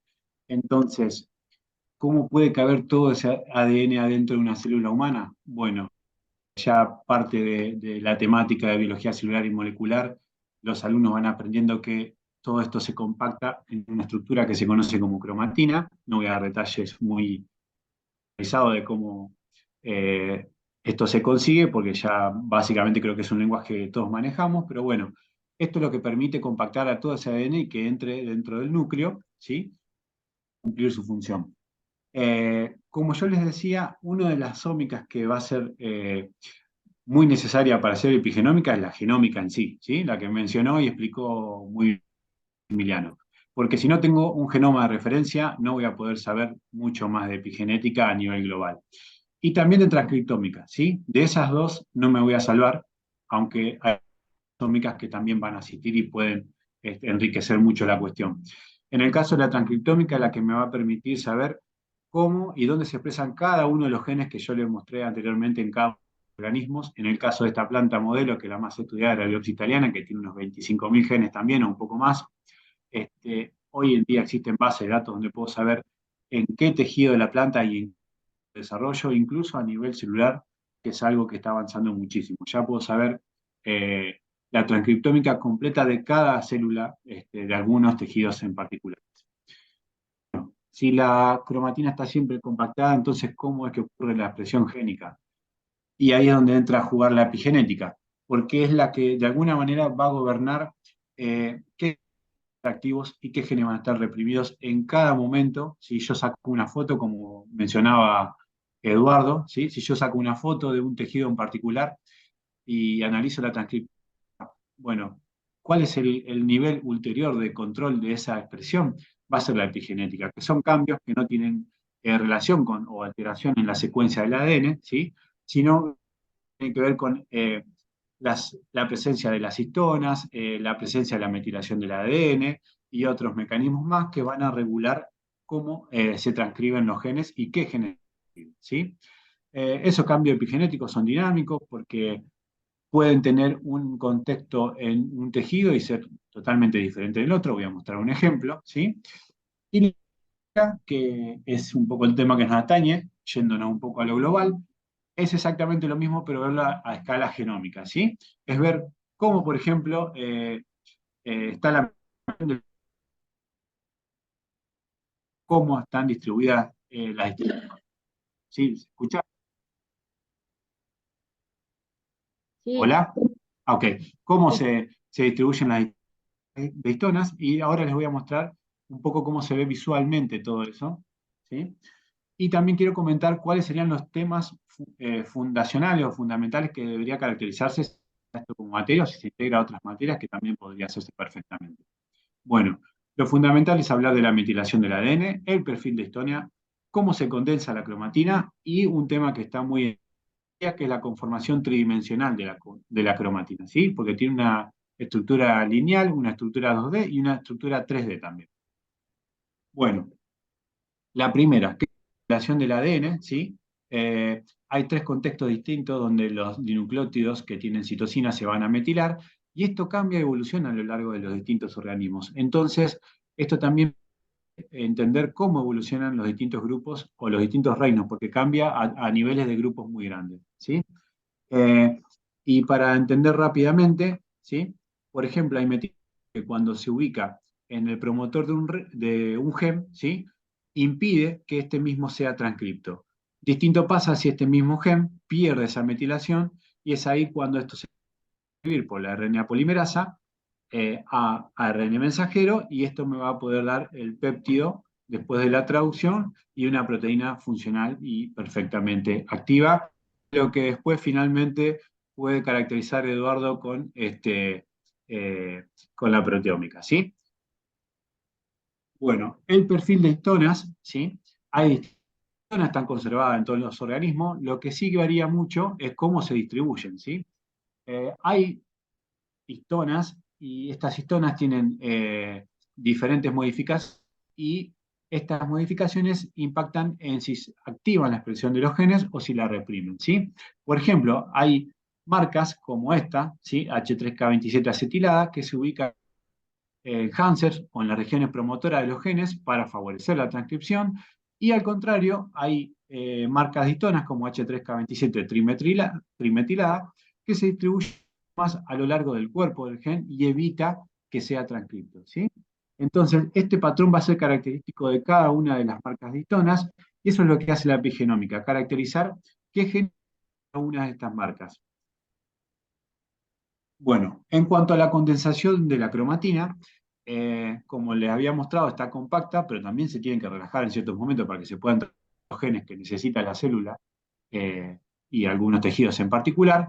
Entonces, una de las cuestiones que también se caracteriza mucho hoy en día es cuáles son las regiones que están más relajadas y cuáles son las regiones que están más compactadas, ¿sí? Y lo que vamos a ver mucho en epigenética es este tipo de tracks o carriles, ¿sí? Donde veo mucha información. Siempre hay un donde se ve la transcripción, que es la expresión génica, ¿sí? Cuando tengo estos picos significa que hay actividad o que, mejor dicho, el aparato de secuenciación masiva que utilicé pudo hacer muchas lecturas que acumulan en picos, ¿sí? Si acá este gen se transcribe, es porque, bueno, en este caso, fíjense que hay 2 picos de cromatina accesible, que se ve con otra técnica, ya la voy a mencionar, y seguramente es porque hay presencia de factores de transcripción activadores, que en este caso también se puede analizar con otra técnica, ¿sí? De epigenómica. A diferencia de las otras ómicas que ustedes vienen describiendo muy bien, esta probablemente sea la que mayor proliferación de técnicas y metodología tiene. De hecho, hemos escrito review hace un par de años y cuando lo quise poner acá a la figura me di cuenta que ya estaba desactualizado como para una idea y decidí no ponerlo. Bueno, entonces, esto es una de las cuestiones también que se caracteriza mucho, que es la accesibilidad de la cromatina. Y finalmente la conformación de la misma, porque esa cromatina, si ustedes ven el núcleo, ¿sí? Está como enrollada y hay regiones del genoma que están en contacto unas con otra. Acá hay un esquema muy simple, como ven acá hay un gen, ¿sí? Y acá hay distintos puntos de contactos que forman como una especie de loops o bucles, ¿sí? Y estos bucles tienen la transcripción, porque estos bucles podrían o esconder el gen para evitar que se transcriba, o a veces al revés, podrían acercar distintas regiones del genoma para facilitarle el trabajo a la polimerasa y activar la transcripción. Entonces, hay un montón de gráficas en este tipo de metodología. Este es un tipo de gráficos muy comunes para ver interacciones a lo largo de todos los genomas. Como ven acá, tiene acomodados los 5 cromosomas de esta especie, ¿sí? Y cuando ven puntos rojos muy fuertes, porque hay distintas regiones que están interaccionando. Esta es la cuarta, digamos, el cuarto nivel de organización que se estudia hoy en día y es un tema que tampoco podría faltar. Y ahora, como para ver un poco a modo de ejemplo, por qué les digo que tiene implicancias causísticas para entender biología, y acá un plot de un gen que se estudia mucho, que tiene que ver con la domesticación del maíz, que si bien se domesticó por aborígenes hace miles de años en México, recién ahora, gracias a la epigenómica, podemos entender cómo ocurrió esto a nivel genético y epigenético, ¿sí? Este es el maíz ancestral, que es el teosinte, de hecho todavía sigue existiendo en algunas regiones de México. Este es el maíz que ustedes conocen domesticado. Este es el fruto que da cada uno de ellos.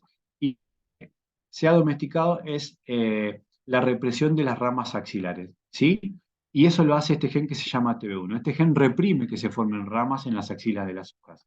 Entonces, bueno, eh, acá tienen varias tracks, ¿sí? Parecido a lo que venía mostrando esquemáticamente anteriormente. Esto pasa en la hoja y esto pasa en la axila de la inflorescencia. Como ven, el RNA-seq, lo que me dice la transcripción de este gen, aquí no se transcribe en la hoja, ¿sí? ¿Por qué no se transcribe? Porque esta marca represiva de histona, ¿sí? Como ven, está ocupando toda esta región, ¿sí? Y por el contrario, estas marcas que son activadoras de la transcripción, básicamente no se ocupan en este locus en particular. Ahora, ¿qué pasa en las yemas del maíz moderno? Como ven, sí hay transcripción y por lo tanto no tengo ramificaciones, y esto se da, ¿por qué? Porque de cromatina abierta, que se puede detectar a través de una técnica que se llama TACSEC, ¿sí? Bajó mucho la presencia de la marca, que esto se puede entender en una técnica que se llama ChIP-seq, y aumentó la presencia de la marca activadora, que también se detecta con la misma herramienta que la anterior, simplemente que se cambian, bueno, en este caso de anticuerpos, ¿sí? Y esto es lo que me permite entender cómo ocurrió a nivel genético el cambio en el desarrollo entre, fíjense, a nivel poblacional de una especie cultivo en este caso. Bueno, y como les decía anteriormente, la epigenómica sí o sí necesita asistirse de la genómica, de la transcriptómica, pero también se favorece mucho hoy en proteómicos, fenómicos del desarrollo, metabolómica también, etcétera, etcétera. Hay una interdependencia muy grande entre ellas, ¿sí? Como ejemplo también, esto es para decir que ya incluso hay bases de datos con distintas ómicas en los cuales se cargan datos de interactomas, datos de transcripción, datos de proteomas, etcétera, etcétera, que incluso permiten predecir fenotipos o incluso funciones de genes que se desconocían. En este caso, vinculando todas estas ómicas, ¿sí? ¿No pasó? Ahí está. Lo que estos autores plantearon es que encontraron genes que interaccionan con TB1, cuyas funciones se desconocían, que son estos A, L, O, G2 y 1, ¿sí? Como a través de las ómicas predijeron que interaccionaban, que se presentaban en el mismo lugar, etcétera, etcétera, estos autores obtuvieron plantas de maíz que faltan, donde deletearon estos genes, y vieron que también había un aumento del Telomerase. De hecho, también por otras técnicas, validaron que interaccionaban con TB1, por lo tanto, a través de las ómicas pudieron predecir la función de dos genes cuya función era completamente desconocida. Y esto obviamente tiene impacto obviamente en la agricultura, pero también en ciencia básica, no solamente en cuestiones agrícolas.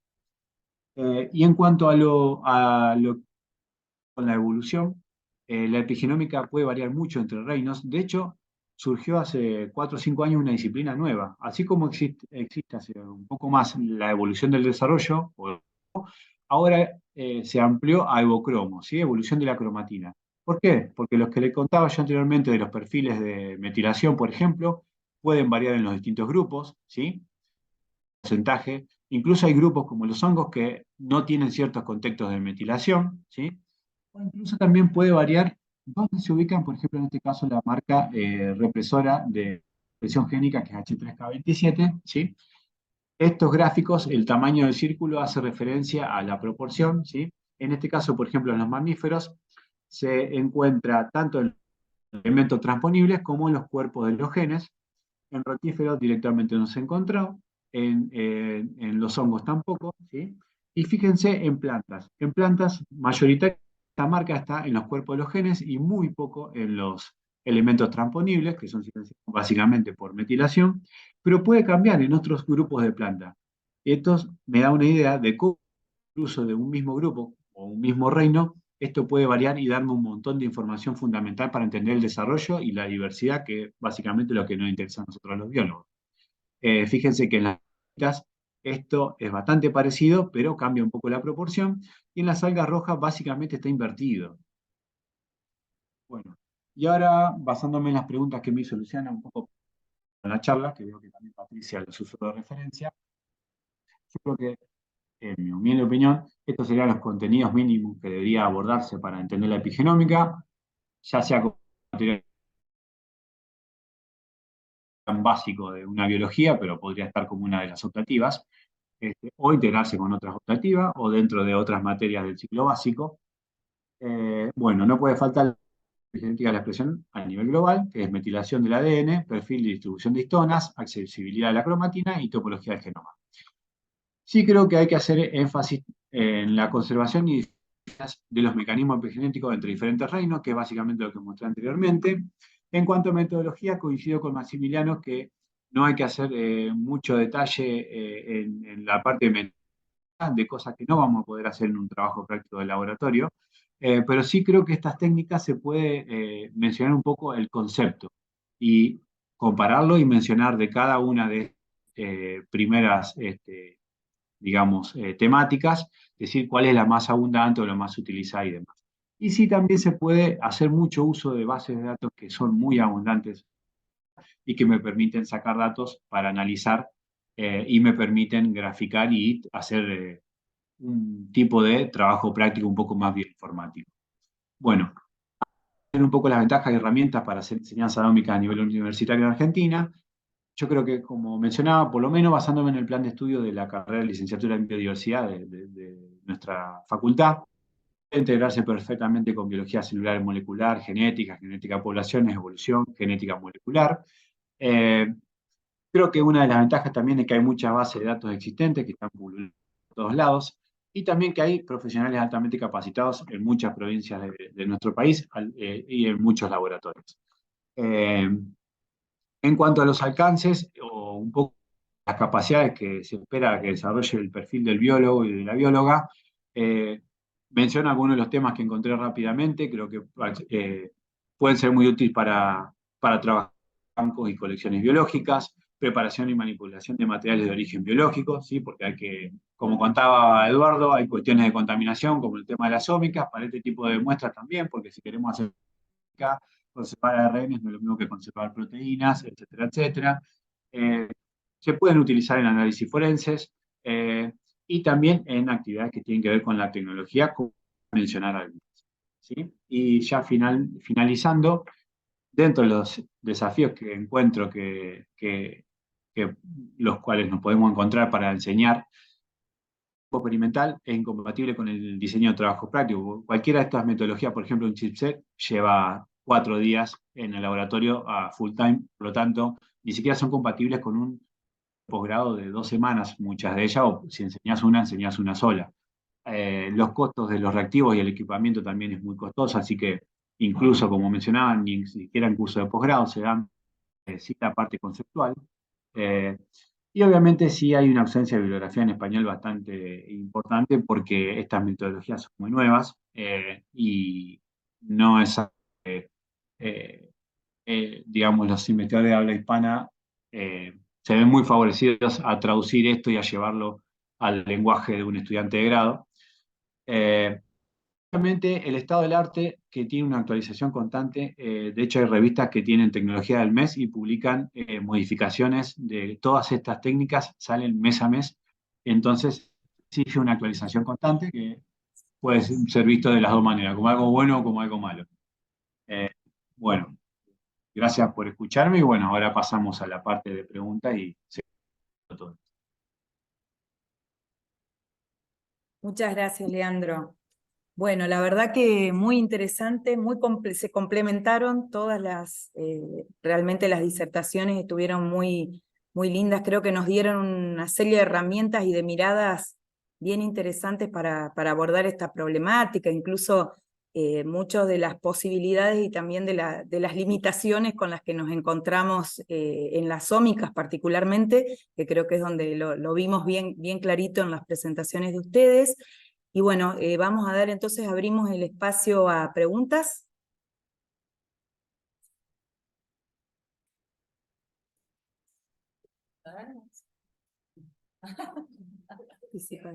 Hola, buenas tardes. ¿La hacemos o sea, con audio o por el chat? Sí, sí.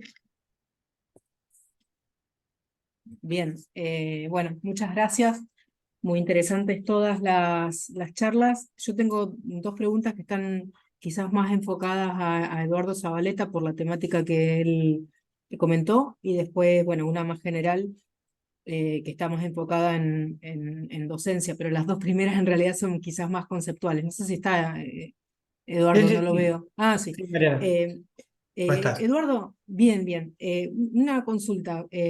Cuando vos comentabas que para utilizar, o sea, cuando haces ensayos en metabolómica, obviamente, bueno, por triplicados, o sea, que tenés que poder reproducir ese ensayo. Sí.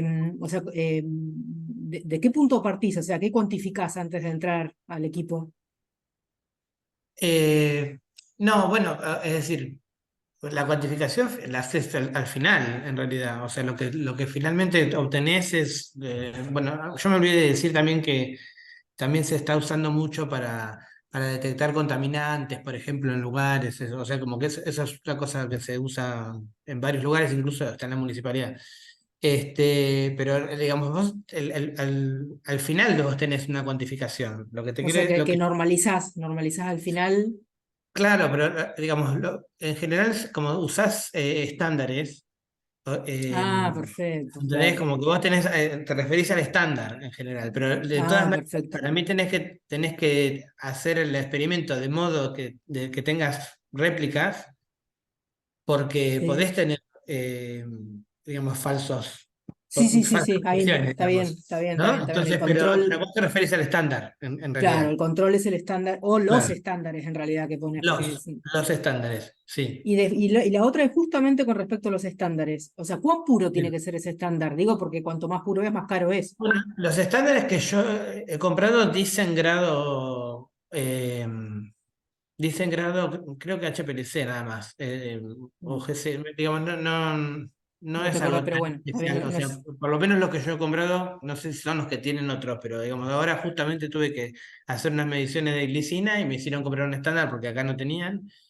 Y el que compramos dice grado HPLC.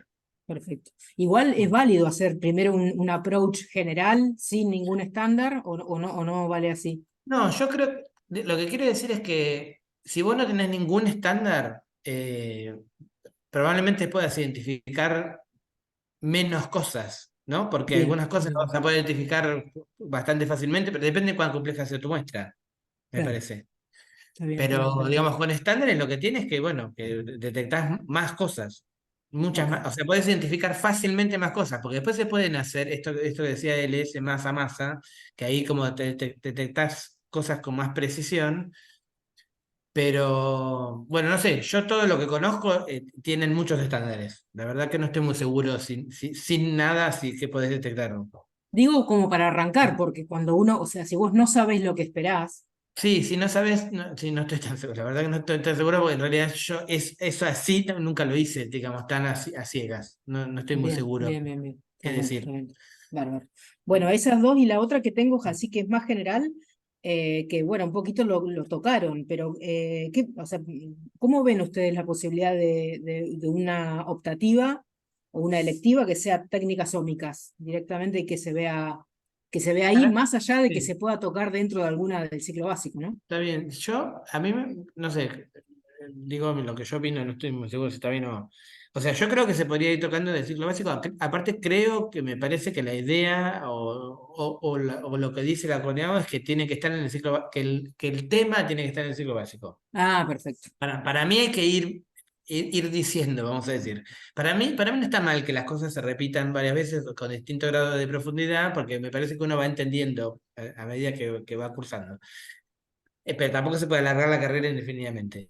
Para mí, una optativa que implique ómicas, no, o sea, puede ser, pero me parece mucho, no sé, capaz. O sea, para mí que esté dentro, o sea, nosotros tenemos una optativa que se llama biología molecular avanzada, que gran parte es ómicas. Ah, ¿No? ok, Como que claro. la mitad o no sé, un tercio es ómicas, pero digamos, no es toda la materia ómicas.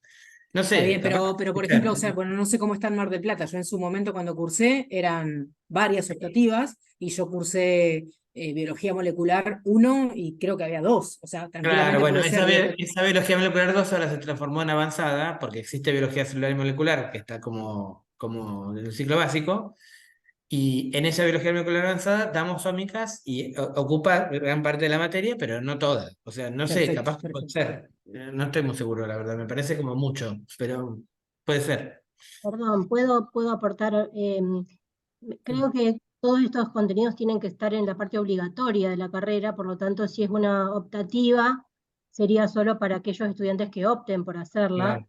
En Claro, general, por claro. experiencia, no son muchos los estudiantes que toman, por lo menos en nuestra carrera, que toman las materias de molecular. Entonces, creo que sería mucho más fácil de aplicar integrando los contenidos en diferentes asignaturas optativas. Eso es mi Perfecto. opinión.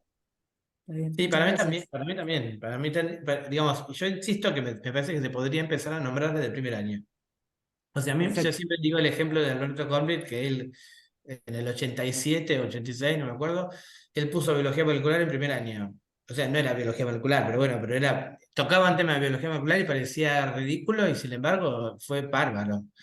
A mí me parece que se puede, hay que saber decirlo, ¿no? Por ahí no todos somos capaces de decirlo, pero hay que tratar de ir diciendo las cosas en diferente grado de complejidad, pero de todas maneras creo, insisto, que me parece que estamos hablando de poner ómicas en el ciclo básico, de algún modo en el ciclo básico.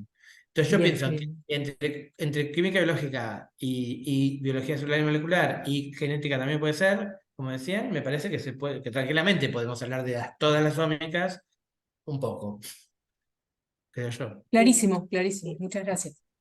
Incluyo unas consultas que hay del chat. Ah, bueno. A ver, nos vamos para el chat.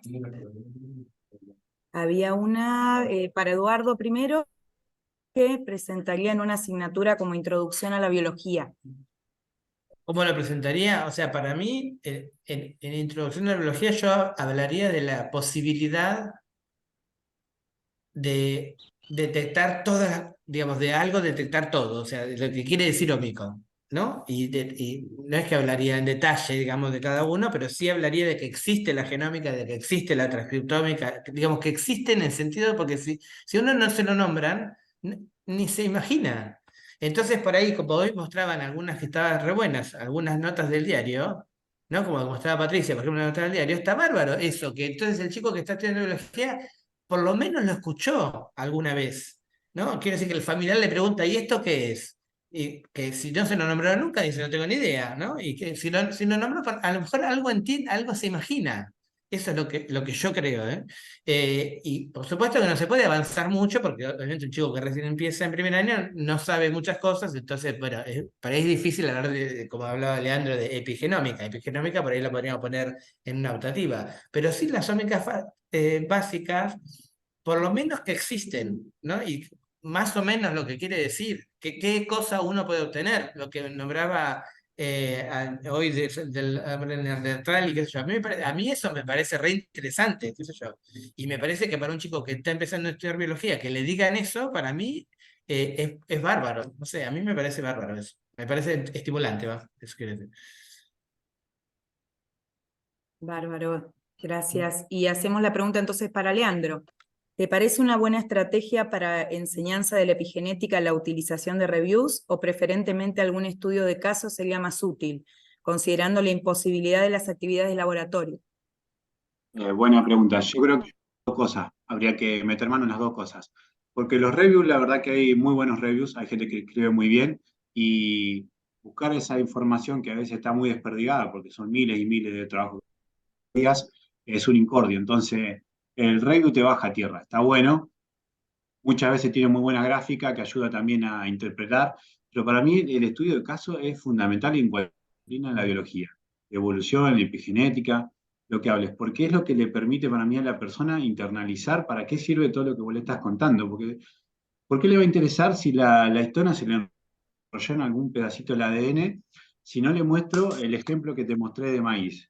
En cambio, cuando vos le mostrás ese ejemplo de los varios que hay, un poco en animales, hay que pasar también por la diversidad, no solamente yo, porque tengo el sesgo notorio de que trabajo en planta, ¿no?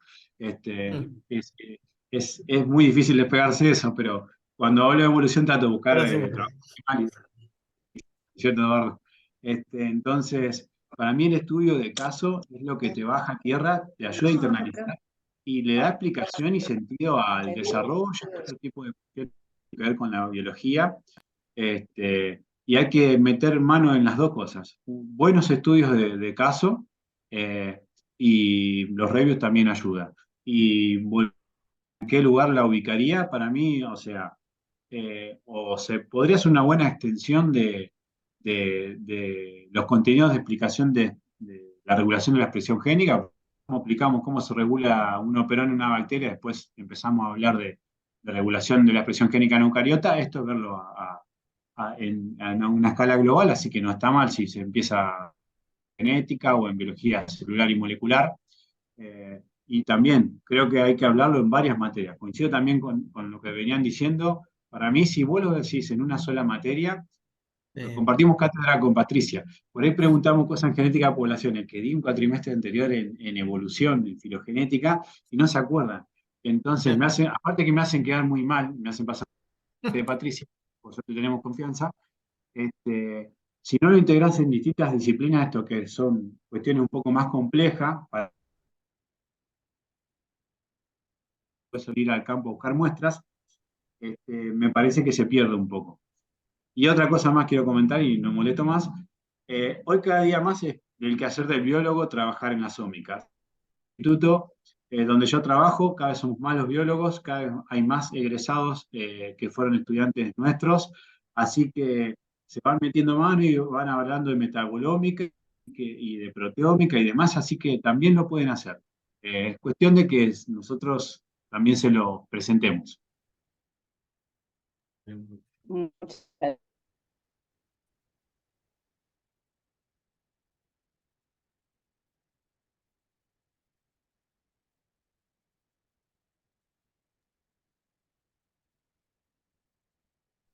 ¿Alguna otra pregunta, comentario?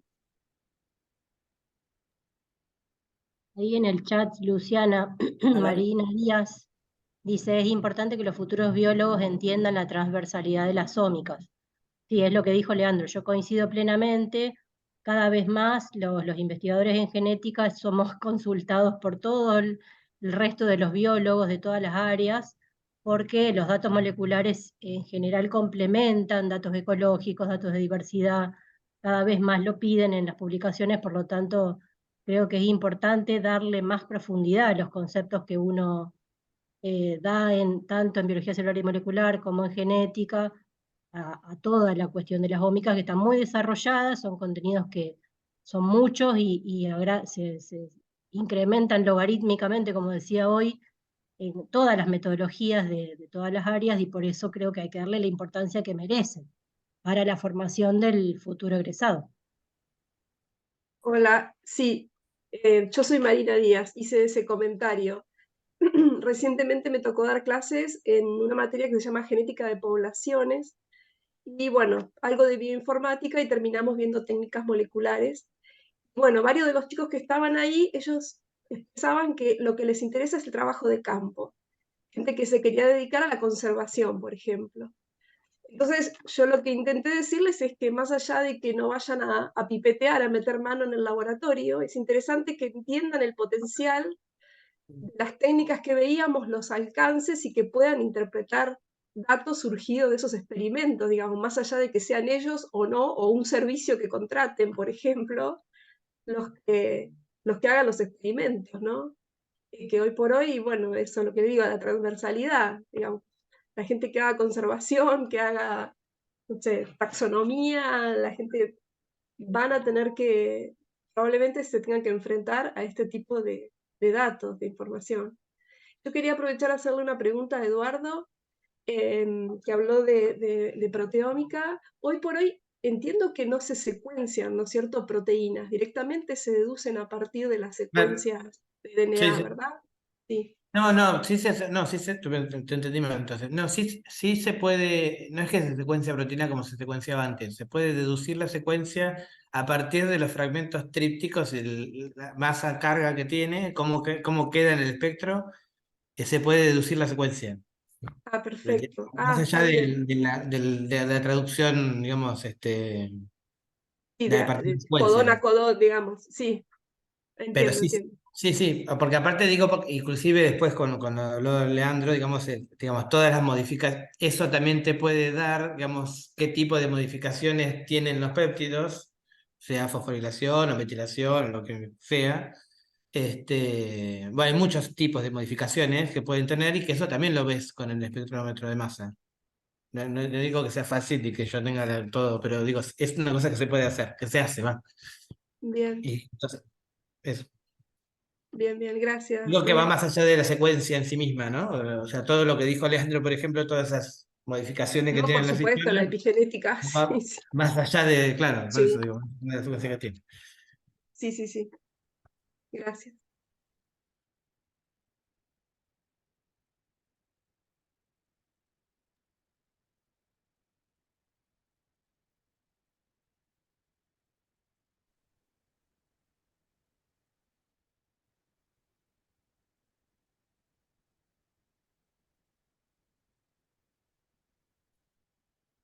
¿Algún otro comentario?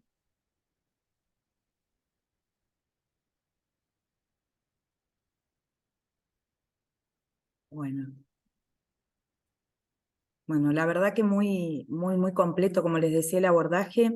Yo quería nomás hacer un comentario que me quedó, que nos pasó en otros talleres también, que me parece muy interesante esto que fueron diciendo de cómo, digamos, la idea justamente es incorporarlo, ¿no es cierto?, en los contenidos obligatorios, pero cómo ir trabajándolo desde la propia introducción a la biología, es decir, cómo arrancar con las ómicas desde el inicio, es decir, esto que vos decías, Eduardo, de presentarlo, de empezar a comentar, de empezar a mostrar algo, es decir, que empiecen a ver de qué se trata y después ir profundizando en la medida que pasan por celular, que pasan por... Ir trabajándolo de esa manera, creo que de las presentaciones de ustedes se deduce cuántos espacios curriculares pueden trabajar distintas ómicas o todas, pero desde distintos lugares. esto que mostraban desde estudio de caso, a trabajar cuestiones prácticas, como mostraba Patricia, digamos, que se pueden trabajar en la misma campaña donde se toman las restantes muestras biológicas, uno le puede mostrar el proceso, ¿no? De cómo se trabaja, y después trabajarlo, por ejemplo, en gabinete con alguna experiencia integrando estadística. Es decir, me parece que nos dejaron muchas ideas hoy para empezar a pensar. Este era uno de los talleres que le teníamos como más ganas de ver cómo hacer, porque bueno, para los que no trabajamos también en la temática, nos es, creo, muy complejo. Entonces creo que han sido muy claras las exposiciones, y bueno, queremos agradecerle por eso todos el comité y todos los que estamos presentes acá representando a las distintas universidades, por esto que ha sido realmente muy interesante. Y agradecer a todos los presentes que han estado en esta tarde acompañándonos. Ojalá esto les haya sido un aporte valioso, y como siempre volver a invitarlos a la próxima, que será pronto, ya estaremos haciendo la difusión, y volver a comentarles también que estamos como siempre abiertos a las temáticas que consideren de interés para trabajar en estos talleres. Yo quiero hacer una pregunta, porque hoy Sí, sí. justamente algunos docentes de acá me preguntaron, porque, digamos, yo me enteré porque me invitaron ustedes, digamos, no sabía, y no sé si, ¿por qué no sabemos? No sé si es que tenemos que estar todos en algún lado, no, quiero decir, porque muchos pensaban que les interesaría participar, digo, para asistir, digamos, a los encuentros, pero no sé si, ¿por qué no nos enteramos nosotros? No sé si es que... Lo vamos a tener en cuenta. Lo que hacemos siempre es compartir, digamos, en el grupo en el que estamos los representantes, y de ahí hacemos ¿no es cierto?, la bajada a las distintas unidades académicas, y se hace también a través de las redes sociales. Tratamos de utilizar distintos medios que pueda llegar a todos, pero bueno, vamos a tener en cuenta tratar de difundir quizás por otros medios para que le llegue Bueno. ya a todos los que van participando. A nosotros nos va quedando también en una base de datos Claro. interesados, entonces les va a ir llegando también las comunicaciones de las próximas. Claro, perfecto. Bueno, muchas gracias. Yo digo muchas gracias por la No, invitación. muchísimas Me gracias a parece ustedes. Un muy aplauso. interesante. Muchas gracias. Bueno, nos vemos entonces. Gracias. Nos vemos. La próxima. Adiós. Gracias. Gracias.